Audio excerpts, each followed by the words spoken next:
Okay, so today I'm going to talk you guys through my ride on Harvard. He is a 6-year-old Charmeur Tuschinski gelding, and I hope this isn't too boring, but basically I've already been walking for about 10 minutes, and just at the walk, I'm kind of testing that I can bend him a little to the inside, that he gives to the inside rein and is soft. I'm thinking about the activity in my walk, that he's marching and has a clear 4-beat rhythm. And then here also I'm taking a little bit of counterflexion. So I really am testing that I can counterflex him like a little to the left and push his shoulders into the right. And then again back to true flexion. So in the warm-up I'm just kind of checking all my bases, that I can move his neck around, that I have a nice clear walk going, and that he lets me guide him around on the circle line, that I'm following with my elbows, that I can have a forward feeling hand, that I have a little over track in my walk, and then up to the trot. So one thing that I've found with this horse is I don't start him too deep in the warm-up. Some horses I start really low and round, but I found if I take him too low, then he just goes on the forehand. So in the warm-up trot here, I'm kind of just thinking of a nice horizontal balance.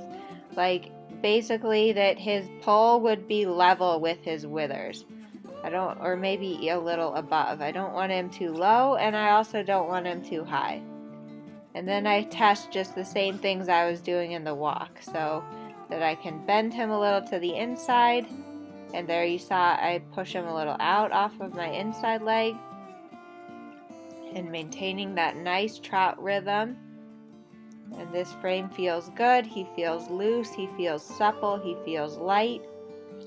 Again there I'm pushing him a little, yielding him out off of my inside leg. Good. And this trot, it's not fancy, it's not his extravagant collected trot, but it's just a nice steady trot, and I'm just giving him the time to let his muscles warm up, to make sure that he's on my aids, that he's between my legs, that he's relaxed, that the trot is staying rhythmic. And then here to the left, I really think about the straightness. You see I'm putting him in a little bit of shoulder in, because he loves to travel with his shoulders to the right and his haunches into the left. Okay, I had a little pause there. I had to change my microphone. So starting up again, I'm thinking about my walk. Nice transition up to the trot. So to the left, you see there, he wanted to put his haunches a little in left. So as I go through the turn here, I'm thinking that from my outside rein, I can bring the right shoulder in and push the left haunch under. It's important in the warm-up that you address these straightness issues. You don't want to wait until you're in your collected trot or in your lateral work before you start to address your straightness issues. You need to be thinking about that from the beginning. And again, I'm just testing everything, that he's between my legs, that I can guide him around the arena. This is a new arena for him. Usually I ride him in one of the other arenas at our farm, but because of the rain, we're in this arena. So now up to the canter, and I always start him on the right lead canter. I don't know why, but I found that just with every horse I have kind of a routine that I follow for the warm-up, and whatever your routine is, it gives your horse a lot of security. And I'm really starting in a working canter. Like you can see, I have a lot of jump to this canter. You always want to get a big stride before you start collecting it. And especially with this horse, sometimes he gets a little bit tight in his back, especially in this new arena. There's some more distractions. I think too often people make the mistake on young horses and they don't ride them forward enough. So always start in working gaits. And I'm checking in with my position also. My hips need to be following, my arms need to be following. Here I'm doing a counterflexion to the left. Sometimes he gets stuck in his left jaw. So even though I'm going to the right, I should be able to position him a little bit to the outside, to the left. And again, that nice working canter, you can see his inside hind leg is really jumping forward and through. I'm trying to follow this stride with my hips. He's got a big stride. I don't want to sit stiff on his back. I've got to connect my seat to his back and help him to jump forward and through. Now I'm going to some counter canter. He's starting to learn his flying changes, so a little counter canter can be really useful so that he doesn't start to anticipate all the time the flying changes.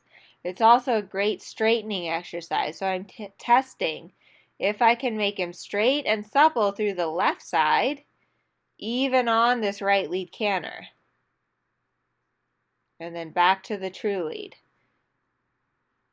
Good boy. Following with my seat. That's good. That's good. And testing all the time.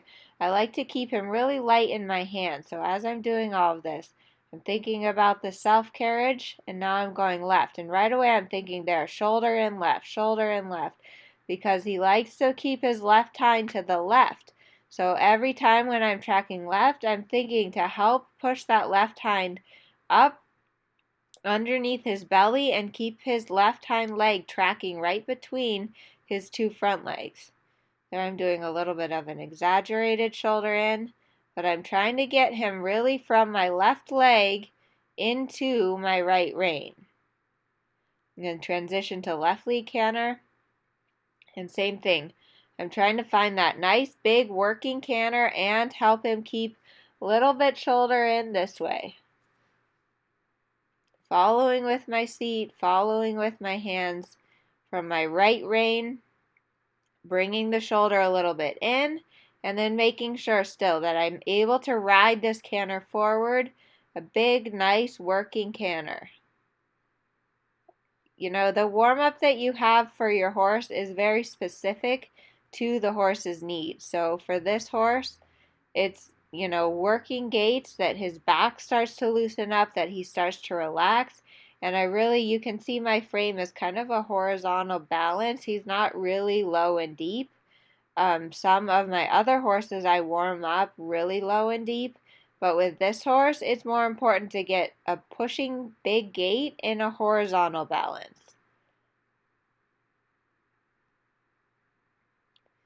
And I'm just kind of giving him the time that he relaxes, that he gets accustomed to the whole arena here.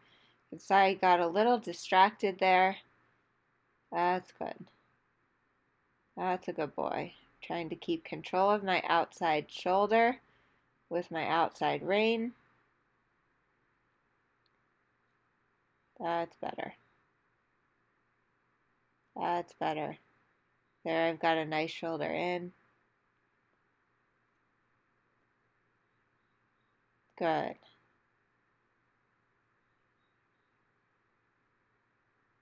And then same thing this way, my counter canter to the left.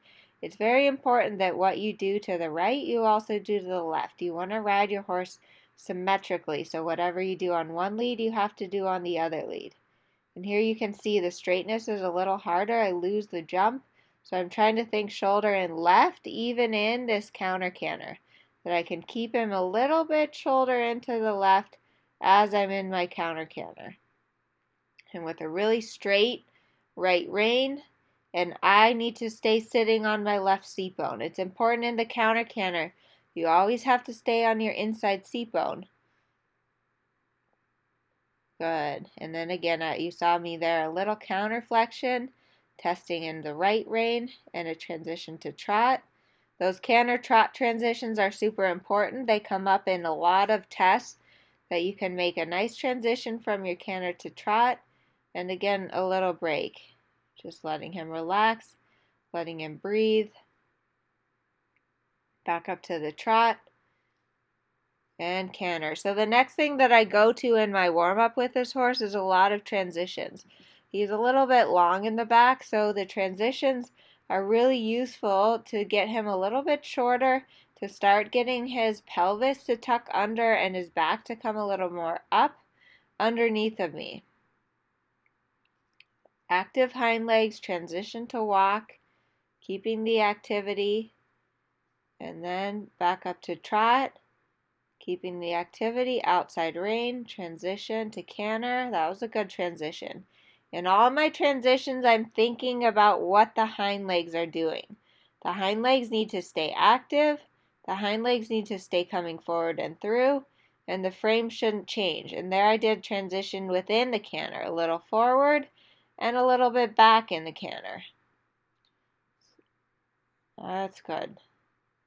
Good boy. And yeah, a little forward and collecting. Good. That's right. Good boy. Trot transition. Good. And same thing to the left, my transitions again. Shoulder and left, shoulder and left. The second that I'm tracking left, I have to really start talking to that left hind leg and make sure that the left hind leg is going to the right rein in this direction. That's right. Good boy. Good. Transition to walk. Shoulder in, shoulder in, shoulder in. Left leg, right rein. That's right. Good. Back to trot. Shoulder in. Constantly. And you see here, I have a little actually too much left flexion, so I want to try to get that shoulder in from a straighter neck and transition to canter. So even though I'm doing transitions, I'm still keeping the jump in this canter. I'm still working on the activity. Shoulder in, a little bit in the canter, trying to get him still to the outside rein, that he's not leaning in. Back to the trot, shoulder in the trot, back to the canter. Good. So the more active transitions that I can do, the better. That I really am getting that hind leg coming through, getting him engaged, getting him working, getting him active. That's good. A little riding forward, making sure that I still have the jump. Good. That's looking better. Now you can see I'm starting to get him a little bit shorter, a little more active, a little bit more collected in the canter. As my warm-up goes, putting him together. Good. And still in rising trot. This horse moves a lot through his back, so I want to make sure that I give him the time to really warm up his back before I start sitting the trot.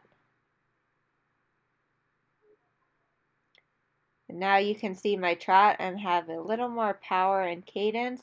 Now I'm letting him stretch down a little bit more towards like a stretch circle like you would see maybe in a first level test. And again, with this horse, you know, some horses I warm up a little lower like this, but with this horse, more of a horizontal balance helps him. So I hope this is helpful talking you guys through the warm-up that I do on this horse. Like I said, the warm-up is really important before you start doing your exercises, and it varies on every horse. So you need to find a system, find a routine for, you know, just what works for your horse.